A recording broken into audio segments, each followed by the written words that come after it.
I think that the challenge at the moment is that the left has way more integrity than the right. The left has way more integrity to their belief systems than the right. So the left openly says a lot, and this is factors in the left, but I've not seen it strongly criticized, so I'm going to assume it's somewhat representative. The left says, if you've got a friend who voted Donald Trump, ditch that friend. They've said, don't date men who voted for Donald Trump. Don't, I've even seen articles, divorce your husband if he voted Donald Trump. And this is all stuff I was saying, I wouldn't say divorce people, but I was saying many, many years ago that you should choose your relationships based on your values. It's called the against me argument. And the left has been very clear on ostracism and very clear. They take their values very seriously. Now, it used to be that Christians took their values more seriously insofar as, no, we can't have immigration from lots of non-Christians. No, I don't want you dating outside the faith. But in the name of tolerance and diversity and all the goopy stuff, which is basically about disarming the K people so the R people can have their in-group preferences, you know, I don't know that there are people on the right who'd say, oh, I'd never hire someone on the left. Like, I'd never work with someone on the left. I'd never support the inclusion of someone on the left in our group. Okay. Well, maybe this is open-minded and tolerant and so on, but the problem is the left isn't doing that. The left is relentlessly focused on hiring and promoting other leftists.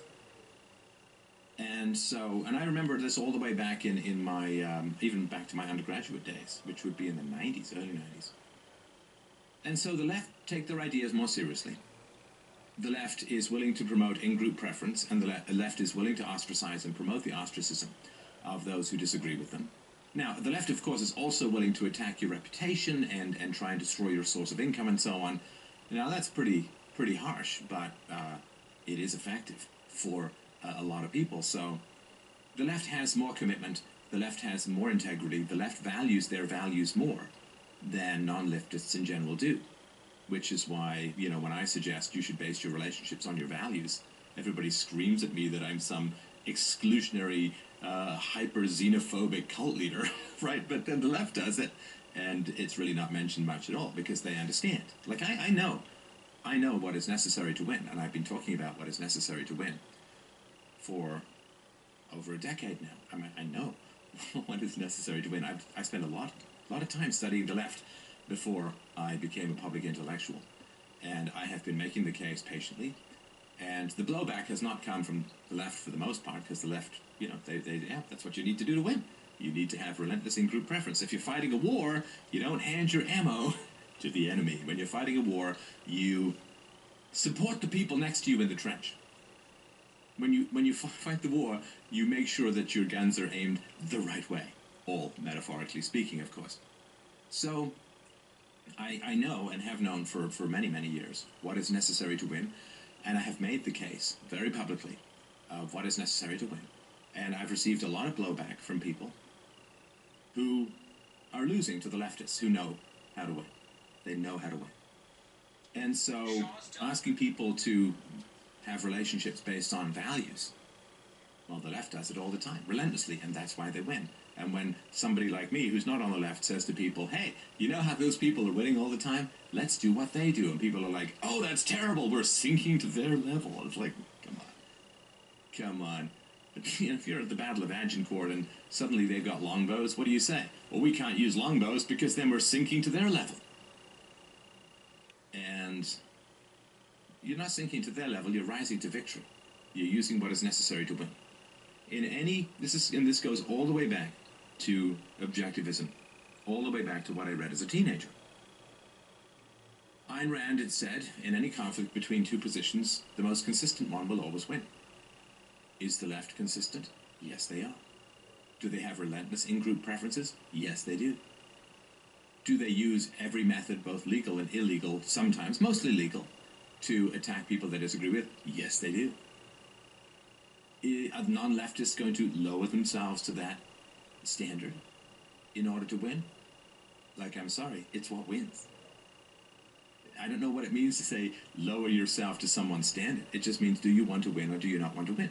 And the left has been winning pretty relentlessly for the past 100 years. And Either we're going to learn the lessons about what wins and apply them, have relentless in-group preferences, and ostracize those who want us dead. Like, don't kid yourself. The leftists, if they get the power, this is what they do. They line people up, and they blow the backs of their fucking heads off and put them in shallow graves by the millions. That's what they do. It's how they roll, or it's rather how your head rolls when they have the guillotine switch. So it kind of pisses me off. Maybe this is one of the reasons why I'm feeling a bit crabby tonight, which is fine. It's fine to be crabby. But it kind of pisses me off. And this is why I did a big rant in the wee hours last night on Roy Moore. It kind of pisses me off what I've been saying for many, many years, exactly what needs to happen in order to win. And people are claiming that there's some high ground that they're taking. They're claiming, oh, well, we have to do it the right way. No, you don't win a war the right way. You win a war, you lose a war. That's it. You win the war, you lose the war. And whatever helps you win, that's legal, is the right thing to do. And it's not that much more complicated. There's no such thing as graceful losing. I mean, if you win, then it means that you save the leftists from themselves, too. I mean, if the leftists win, they'll eat their own. You know, the leftists won in Russia, the leftists won in China, the communists and so on. I mean, half the people, or 3/4 of the people sometimes, who fought for the revolution ended up getting shot in the back of the head and dumped in a shallow grave.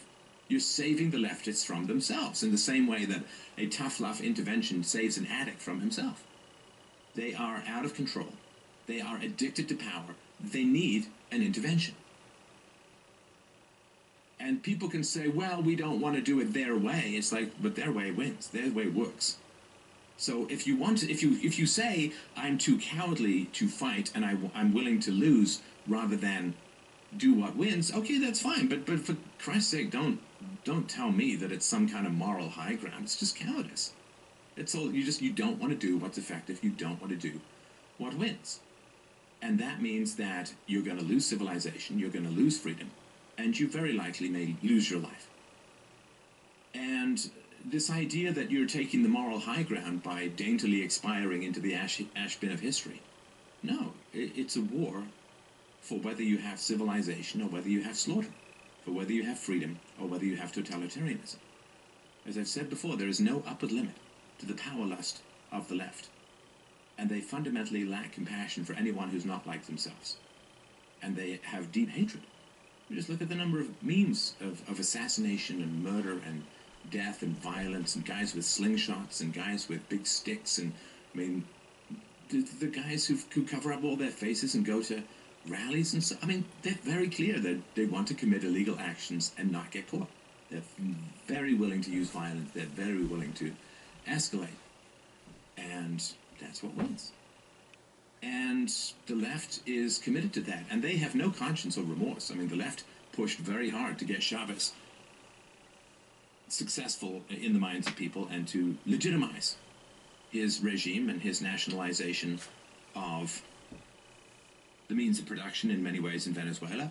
And now that Venezuelans are starving, now that, you know, $4 can get you a blowjob from a street hooker in her teens, now that women, middle-class women, middle-aged women are streaming over to Colombia to sell their bodies on the streets in return for a handful of bread, now that you have people giving away or selling their children because they can't feed them, now you have people dying for lack of medicine, the left doesn't care. Like, there's no, oh, what did we do? Oh my God, what did we do? You know, I put out a little video with a minor factual error. I'm like, oh no, what did I do? What did I do? But the left can help destroy an entire country and put millions of people's lives at risk. And they don't care. How many people are circling back and saying, wow, Venezuela, I supported this crap. Horrible. Horrible. But they don't care. So understanding that they don't care about you, that they want you dead, that historically when the left wins, they just go around slaughtering everyone, that they are serial killers barely restrained by the vestiges of a civilized situation. Yeah, go down to Venezuela. Go down to Venezuela with 3 goddamn quarters in your pocket and you can pay to rape a child.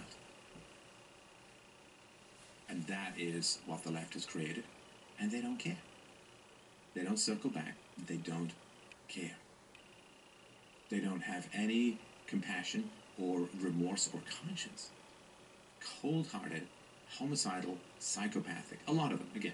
There are those who are exceptions to this general rule. But no, I mean, to be on the left, you have to overlook communism. You have to overlook what happened in Cuba. You have to overlook what happened in Cambodia. You have to overlook what happened in China and Russia. And you have to overlook the 100 million plus bodies communism produced. You have to overlook what's currently going on in North Korea. It started as a communist country. And if you have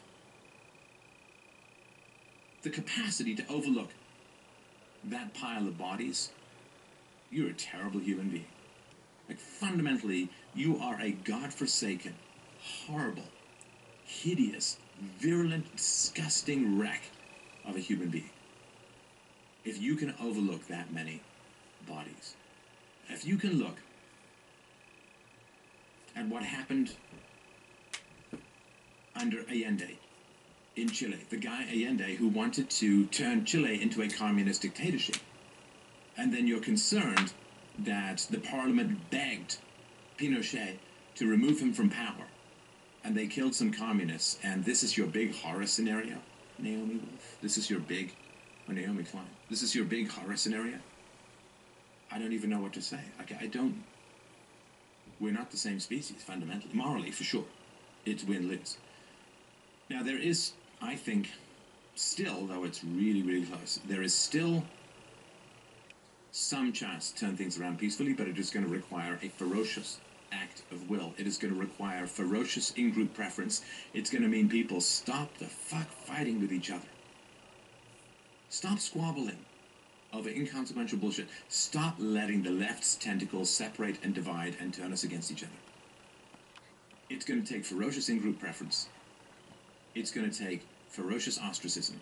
It's going to take ferocious opposition, peacefully and verbally, to terrible murderous ideas. And even then, the odds are not high. But if we don't do that, at least, there's no chance at all.